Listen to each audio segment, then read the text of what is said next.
This your boy Dame Dozha here with T. Lee at 90.5. The flavor station is Florida A&M Homecoming 2019. FAMU, I'm coming home. Interview series put together by DJ Zoe Crazy. And again, I'm here with one of my favorite on-air personalities here at Florida A&M Radio. The great T. Lee, man. Oh, man. Man, how you doing, man? Man, humbled, man. I'm humbled, man. I'm blessed by the best, you understand? So give us a little background of what you got going on and the man that FAMU helped put together. Man, I am originally from Houston, Texas, man. Acres Home, the north side of Houston. It is the second largest black-owned community in the country. All right. But then I got to FAM in 99 and I remember telling my mom, like, I feel like a guppy in the ocean. You know what I'm saying? I was used to being a big fish in a small pond, and then you come out here and you're a guppy in the ocean. I remember that. My first week out here, tops and all of that good stuff, and was just like, man, I'm lost. And then I didn't know what was for me. And Dr. Eva Warrington, rest in peace, we love you, Dr. Warrington, and your family. Man, she heard me, and she was like, you have an amazing voice. Like, you should go up to the radio station. I was like, we have a radio station? Right. And she sent me over here, and a young lady by the name of Symphony Parsons was the program director. She's from Dallas. And I was like, yeah, I'm from Houston, so on and so forth. She was like, come to the interest meeting. And so, man, I came, I tried out for the radio station, and people just gravitated to my voice. We were allowed to do some amazing things because of the trust and the love that is the foundation of FAMU. You know what I mean? Like, people let me play music that wasn't mainstream yet. Who knew a year later that, you know, what I was listening to would be like the mainstream music. You know what I'm saying? So let's go ahead and dive right on in. Being from Houston and coming into FAMU, what were some of the struggles that you might have faced being an out-of-state student? Did you know anybody already coming from Houston? No, man. I didn't have any. I knew one girl. She graduated the year before me from my high school, and she came out here and the year before, and she was cool. You know what I mean? She was cool, but I just had to make it. You know what I mean? Yep. You had to make it. You found your own family. My wife is here, Ebony. I love you, and I apologize for not mentioning you earlier. My wife is here. This is her first time on the Hill, and she went to a non-HBCU. You know what I'm saying? It's all right. It's all right. Yeah, what made you decide to go to a HBCU? Was FAMU your first choice? FAMU was my only choice. Only choice. I was gonna go to the military. If it wasn't for that acceptance letter to FAM, I'd have been in the Navy. Oh, you all right? Yeah, this was it for me. And I'm from Houston. I could have went to TSU or Prairie View, or one of the great HBCUs out there. We don't want to knock nobody, but it was, for me, it was FAMU or die. And did you visit first, or you just came straight on out here? I came straight on out. I had read everything. My sister's band director, growing up, I'm the baby of three. My sister's band director was a member of the March 100, and that's all he used to talk about was FAM. And I started looking up and getting research, and of course, all the good press that it came out the year prior. For me, it was Florida A&M or die. But once you got here, what were some of the surprises that being in the HBCU provided to you? Well, let me say this. So FAM to me made sense, right? And when you divide schools up, you have tiers to me. You have your more urban schools, you know what I'm saying, where it could get a little hood, and then you have your real bougie schools. But then you have FAM, which was directly in the center, completely diverse African American, because they're different kind of black people. We're not all the same. We're not monolithic. Right. And it takes all kinds, right? And so because it takes all kinds, I come to a school where it brought all kinds. You're right. So with that being said, I want to talk about a little bit on your preference and your favorites of Tallahassee and Florida A&M. Could you tell us anything about the old cab versus the new cab? Yeah, man. I'm the last. We're 99. I'm last of the old FAMU. So when we got here, first semester we had the old cab on the set, and then second semester we got the new cab, which is on whatever street that is. Honest Way. So like, I don't know. I probably been there 2 or 3 times. I probably been to that cab 2 or 3 times. It just didn't have that same nostalgia. You know what I mean? It didn't have that same aroma that you used to get on the set. You know what I mean? So my preference is definitely the old cast.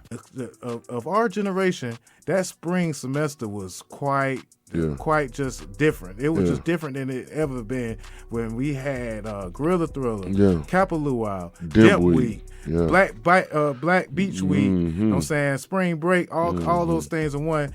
Give me a couple of your memories of spring semester versus the fall semester. Man, I got my freshman year, again, I got to host a little section of the Kappa Luau. What a time to be alive, bro. Just to be, man, out at Sheffield Ranch, you know what I'm saying? Walking up there, seeing all these people come from all over. And that's one thing about Florida, about most major black events in Florida. People come from far and wide. Right. And they converge on the city and make it something. But that's the FAMU energy, right? We don't believe in doing it small. Like, if we're going to do it, we're going to do it to death. You know what I'm saying? Like, we're going to do it all the way. And so it took itself seriously. It taught me to take myself seriously. Look at camp. I'm gonna tell you another thing. Campaign week is one of my favorite weeks. Right, people don't talk about campaign week, but campaign week go down. Shout out Marion Slayton. What's up, Slay? Shout out Hope. Hope Hampshire. Love you, Hope. Maurice Exley Warren. What's going on, XO? We love you. You know what I'm saying? To get to work with these people and get behind somebody and mastermind a campaign. I look at Karamo Brown, who's an Emmy winner, an author now. I met him doing campaign week, you know what I'm saying, working on the campaign, and he became one of my closest friends because I got to see the strengths and weaknesses of myself and others, and then say, I'm going to use your strengths to make me better, and you use my strengths to make you better. Absolutely. Yeah. Absolutely.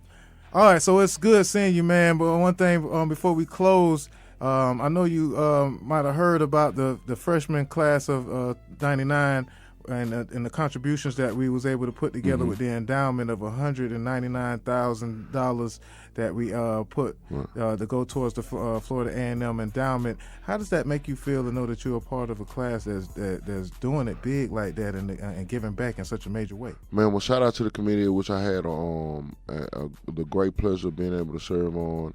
Man, listen, it just speaks to it. Number one, it's an amazing effort, but it says that who we were is who we are still. Right. You know, Jay-Z had a line one time where he say, man, you was who you was when you got here. And everybody knew that 99 was a special class when we came in, you know what I mean? But just to be a class act, when it's our turn, when the spotlight's on us to say, man, we're going to do something grand for the university in which we love and that is giving so much to us, it really speaks in volumes of the class that was brought in and where we are now and where we can head in the future, because we expect even more out of 2000, right?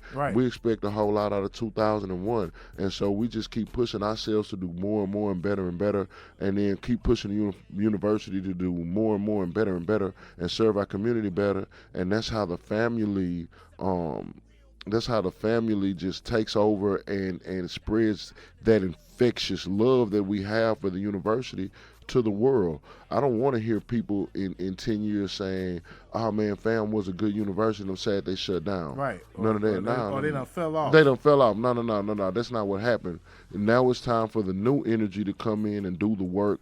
I expect the next president of Florida A&M to come out of this class. On the way out, man, I want you to have a great time. Show the wifey how we do it down here in Florida A&M. Enjoy yourself. And any final shout-outs? Man, I do have some shout-outs I want to give. One, Miss Fields, Cynthia Fields. A couple of people saved my life while I was here. Miss Fields, Miss Perez, I appreciate everything y'all done for me and instilled. Mr. Pratt, I appreciate what he instilled in me. And allow me to stay grounded. And to my friends, man, all my boys from Houston, and all my Atlanta family, Baby J, Sweezy J, man, I love y'all. I thank y'all. I appreciate y'all. Charles Johnson and the work that he's doing for maternal mortality. We're excited about him and his boys coming down. Melissa Mitchell, super proud of the work that she's doing. And just everybody from the university who is being the best that they could be, and continuing to spread the love that FAMU showed us, man. We love y'all. Thank you to you, man, for being an influence, man, and just giving your all, and not necessarily, just being pigeonholed into one thing. Like, there was a lot of different hats and responsibilities that you was able to carry out.